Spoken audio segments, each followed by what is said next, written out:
التاريخ كم مجدا سطرنا على صفحاته وبه تغنى تهاب الأسد وطأتنا لأننا تعاونوا على البر والتقوى ولا تعاونوا على الإثم والعدوان. صدق الله العظیم. شاولی راسخ هستم، آمر لیسه آقا سرای، یک تن از اشتراک کنندگان سمینار امروزی. بسیار موضوعات مهم بود، چنانچه که آیه مبارکه در اول ذکر کردم. الله متعال میفرماید که شما مردم به نیکی امر بکنید و باز دارشان از کارهای زشت.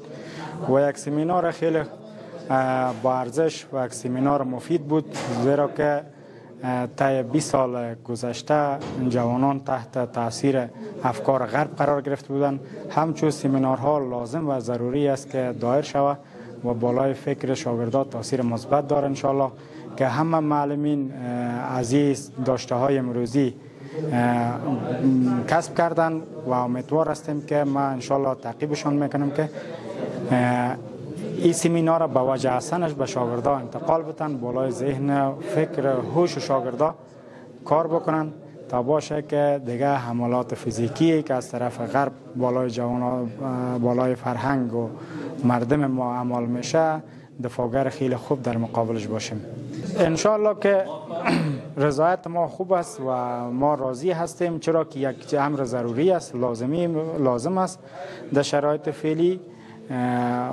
بسیار مفید است. انشالله که اشتراک میکنن، همه معلمین هم راضی هستند و شاگردان که اشتراک کرده بودن راضی بودن و ابراز خوشی کردن به ما داشته های از سمینار را به زبان خود ایراد کردن و انشالله مفید است. اشتراک میکنن. خواهشمند هستیم که این سمینارها دیگه هم دایر شود و همچون موارد قابل موضوع ازی باشه، آجندایش که بالای فرهنگ ما، فرهنگ افغانیت، اسلامیت ای تقویت شد. به نام خداوند بخشاینده و مهربان با عرض سلام خدمت شما.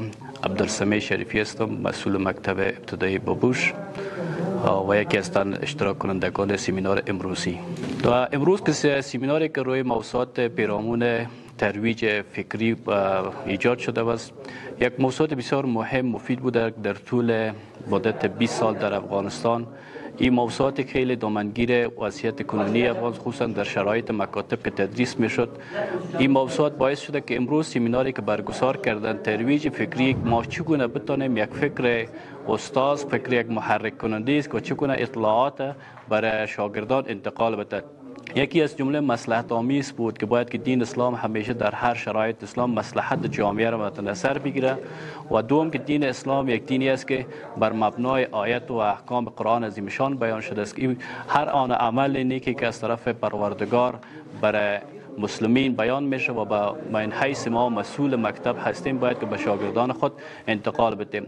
نکات دیگه که بیان شده در سمینار، قوم پرستی و نژاد پرستی در دین اسلام هیچگاه جایگاهی نداشته. در طول مدت‌های گذشته که در افغانستان ما شاهد اقوام پرستی و نژاد پرستی و انگیزهای منفیگرایی بودیم. این موضوعات باعث شد که ملت از حکومت از مردم و مکتب از نظام مدرسه خیلی دورتر ساختند. ایجاد سمینارها و انگیزه های اسلامی باعث میشه که هر انسان، هر مسئول مکتب، هر مدیر و هر استاد به عنوان یک مسئول هستند و اطلاعات اسلامی ارزنده پیرامون موضوعات علم دین، موضوعات اصلاح و صلاح مشوره مردم عموم باشه، در معارف و در نظام تطبیق بکنن. ما تا یک نظام معارف و یک نظام اسلامی از عاری از هر گونه تعصبات قومی و نژادی و زبانی داشته باشیم و این همچون برگزار کردن هم سمینارها باعث میشه که ما روند کیفیت و کمیت ارتقای علم در سطح افغانستان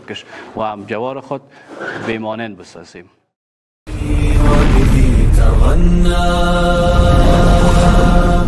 تهاب الأسد وطأتنا لأننا لغير